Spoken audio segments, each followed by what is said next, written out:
Maya was a 19-year-old young woman fighting an uphill battle against life. Ever since childhood, her biggest dream had been to become an actress.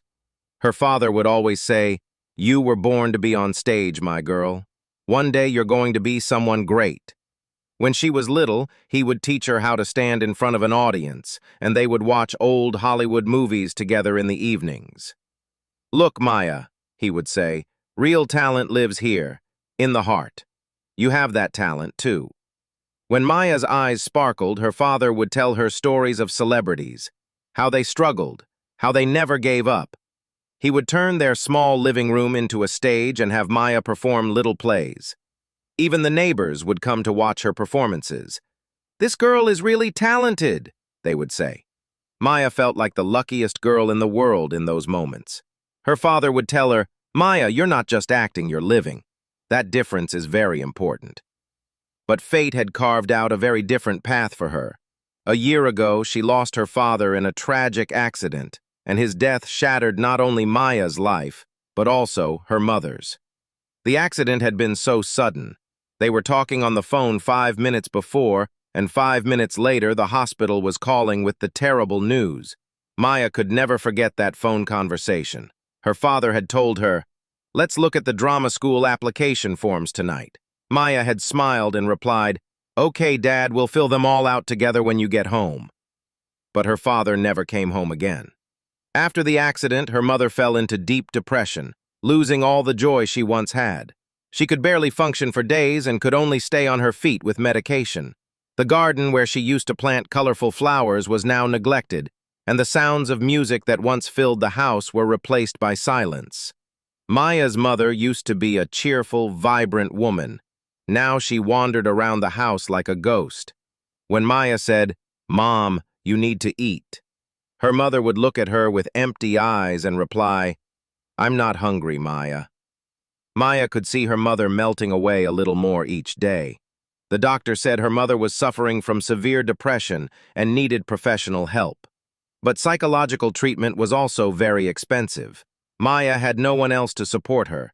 She had to take care of her mother while juggling 2 jobs to keep them afloat. She worked at a cleaning company in the mornings and waited tables at a small café in downtown Miami in the evenings. Even though she was exhausted, she had to keep working for her mother's medication and the bills at home. In the big offices where she worked cleaning, she would sometimes see motivational posters hanging on the walls. The ones that said, "Follow your dreams," the ones that said, "Never give up." Maya would give a bitter smile when she looked at these posters. Follow your dreams. Dreams had become a luxury for her. But that wasn't her biggest battle. Her heart was slowly consuming her from within with a serious illness. A year ago, she had been diagnosed with heart disease. The doctor had explained the seriousness of her condition, saying she needed urgent treatment. "Such a disease at a young age is very rare," the doctor had said. "There's probably a genetic predisposition. Is there such a history on your father's side?" Maya had nodded. Her father's father had also died of a heart attack at a young age. But seeking treatment was never an option. Hospital bills were beyond her reach, and if she stopped working, who would look after her mother? So she kept delaying her treatment, pushing herself past her limits, and pretending to be fine. She ignored the heart palpitations, tried to make the shortness of breath seem normal. But her body was beginning to betray her. At night, lying in her bed, she would feel her heart's irregular beats. Sometimes it beat so fast that Maya couldn't breathe. Sometimes it slowed down as if it was about to stop. In those moments, she would think of her father. "Dad, I'm so scared," she would whisper in the darkness. Every day she got a little weaker, a little paler. Even Sarah, her manager at the cafe, had noticed her condition. "Maya, are you okay? You look really tired," she had asked countless times. Maya would smile each time and reply, "I'm fine, just a little sleep-deprived." Sarah was a kind-hearted woman who tried to give Maya extra shifts so she could earn a little more money. That night, after a long shift, her vision blurred, her legs weakened beneath her, and before she knew it, she collapsed at the small cafe in Miami. The last customers were sipping their coffee when they saw Maya fall to the floor next to the register. People looked at her. Some hesitated for a moment but quickly averted their eyes. No one stopped. No one helped. Everyone seemed focused on their own business. "Someone help!" Sarah shouted, but the customers just looked annoyed. Some stood up as if they were going to leave. This was the indifference of the modern world, until one man stepped forward from the crowd and knelt beside her. LeBron James was taking one of his usual walks through the city, without any show or spectacle. He loved Miami, especially feeling the city's pulse in the evening hours. He had many beautiful memories in this city. He had won championships here. Evening walks gave him peace. Suddenly, he noticed a young girl collapsed at the cafe entrance. The indifference of the people around her angered him. How was this possible? A human being had fallen to the ground, needed help, and everyone was ignoring it. Without hesitation, he knelt down, placed his hand on Maya's cold forehead, and gently shook her. "Hey, can you hear me?" he said in a calm but worried tone. But there was no response from Maya. Her pulse was weak, her breathing shallow. As an experienced athlete, LeBron recognized these symptoms. This girl was in serious trouble. Staying calm, he immediately called an ambulance and carefully lifted Maya, carrying her to the waiting area outside the cafe. He took off his jacket and covered Maya with it. "Help is coming, you need to hang in there," he whispered. LeBron had children of his own. This young girl could have been his daughter. When the paramedics arrived, they examined Maya and said she had collapsed from extreme exhaustion. But there might be a more serious condition as well, and they rushed her to the hospital. LeBron could have simply gotten in his car and continued with his day, but he didn't. He followed the ambulance and waited at the hospital doors for hours. Who was this girl? Why had she collapsed on the street? Why wasn't anyone there for her? Where was her family? These questions kept spinning in his mind. LeBron thought about how he would feel if this situation happened to his family. If someone from his family was left alone like this, would someone help them? While waiting at the hospital, he began thinking about his own past. He, too, had gone through difficult times, had struggled with hardships. He remembered the days when his mother raised him all by herself. Maybe that's why this girl's situation affected him so much. After some time, a doctor approached him and provided an update about the situation. Maya was in the intensive care unit. Her body had completely shut down from exhaustion. But there was something even worse. LeBron learned that she was battling serious heart disease. The doctor said, if she doesn't get treatment, her condition could become critical. At that moment, LeBron James knew he had to help this girl. He had to save her. Maya slowly opened her eyes, her vision blurry, her body weak. The soft beeping of medical monitors filled the air, and the faint scent of antiseptic reminded her she was in a hospital. She turned her head slightly and saw a man sitting in the corner of the room. At first, she thought she was dreaming, that her exhausted mind was playing tricks on her. But no, LeBron James was really there. Her breath hitched in her throat. She was so tired she barely had the strength to speak. "Are you real?" she whispered. LeBron let out a gentle chuckle. "I think so," he said with a small smile. "I found you unconscious at the cafe. We were really worried about you."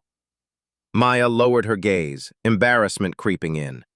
She was used to being invisible, just another struggling girl that the world ignored. But LeBron was different. He was looking at her as if she mattered, as if he could truly see her. He could sense there was more to her story.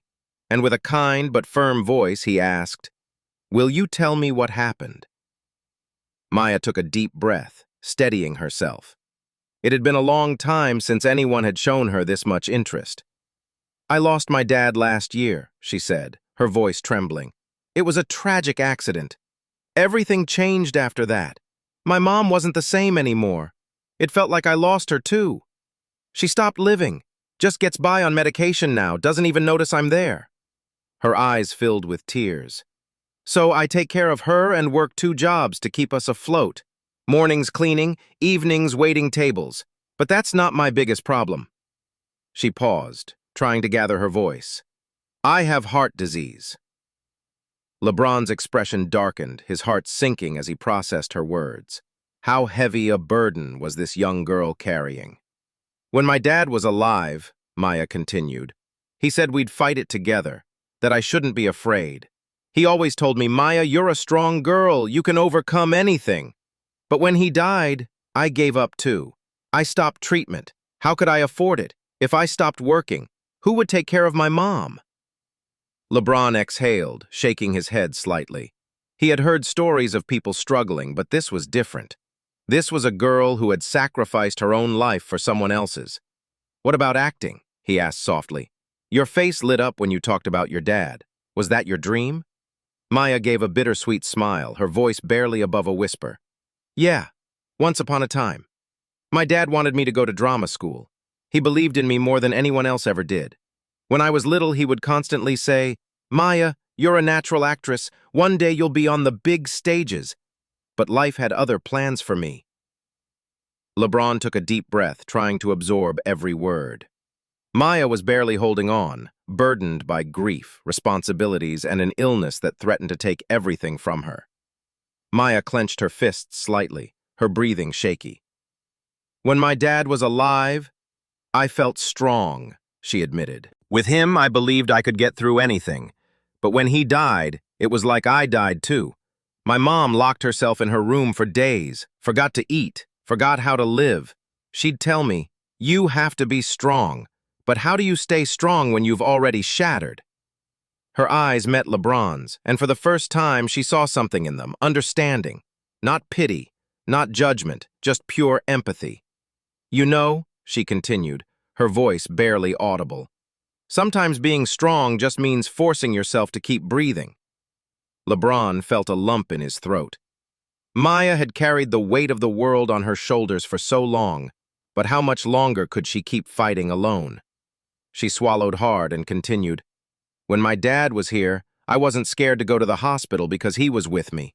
But now every time I step into a hospital, I feel like I'm signing my own death sentence.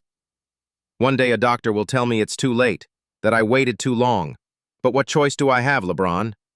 What choice do I have? For the first time in a long time, LeBron James wasn't just a basketball player or a bystander in someone else's story. He was a part of it now. He wasn't just listening. He was realizing that this girl's fate was in his hands, and whatever it took, he was going to change it. LeBron went to the hospital administration to ask about Maya's condition and the cost of her treatment. The doctors told him that Maya's heart disease had progressed significantly and that the treatment would cost $580,000. The surgery was complex and would require a long recovery period. Without hesitation, LeBron said, "Take her into surgery immediately. I'll cover all the costs." The doctors were shocked. Without Maya knowing, LeBron covered all the expenses. That night, she was taken into surgery. When Maya was taken to surgery, LeBron immediately took out his phone. He directly called his secretary. "Hello, Melissa? How are you? Are you well?" After a brief silence, his voice became slightly more serious. "I'm at the hospital right now. I'll send you the location. I just found a girl unconscious on the street. Her name is Maya. We brought her to the hospital immediately. Unfortunately, her condition was serious. She's in surgery right now." The doctor said there was no time to lose. He paused for a moment. His tone was still gentle but filled with responsibility.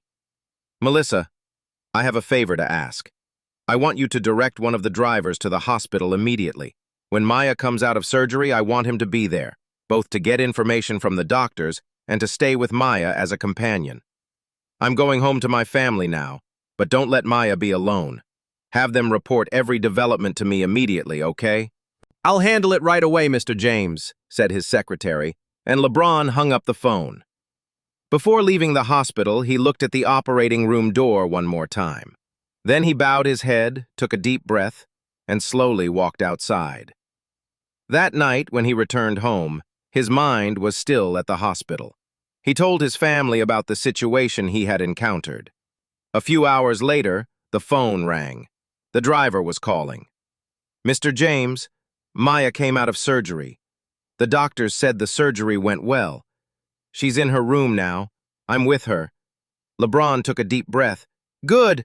Don't take your eyes off her," he said. For the rest of that week, LeBron called that driver every day to ask about Maya's condition. A week later, Maya had fully regained consciousness. First, she called her mother, telling her she was okay. Then she wanted to find out how her surgery had been paid for, but no one would tell her. Finally, when she asked the doctors, they hesitated before revealing the truth. LeBron James paid for everything. Maya couldn't hold back her tears. He wasn't just her idol, he was a real-life hero. But LeBron's help didn't end there. He opened a private account for Maya and deposited enough money to cover all her conservatory expenses. Now, only he and Maya knew about it. He hadn't just given her back her life, he had given her back her dreams. After Maya recovered, she knew her mother also needed psychological support. LeBron secretly arranged this, too. Her mother was also extended a helping hand. After Maya's mother began receiving treatment, she started showing traces of her former self. Years later, Maya had become a successful actress. She walked down the red carpet smiling, but deep down she still remembered the girl she once was. With every success, she thought of her father and LeBron. When she received her first major acting award, she went on stage and said, "This award is not for me. It's for my father who believed in me, and for LeBron James who saved my life." During an interview, a reporter asked her, "Who has been your biggest inspiration in your career?" Maya's eyes filled with emotion as she smiled and replied, "LeBron James. He's not just a basketball player. He's the man who saved my life. That day, he didn't just give me back my life, he gave me back my dreams." Her dreams had come true because once upon a time, when she had nothing left to believe in, someone had believed in her. If this story touched your heart, don't forget to share your thoughts in the comments below. Subscribe to our channel and hit the notification bell for more inspiring stories. Together we can spread hope, kindness, and the power of compassion. Remember, even the smallest act of love can change someone's life forever. Thank you for watching.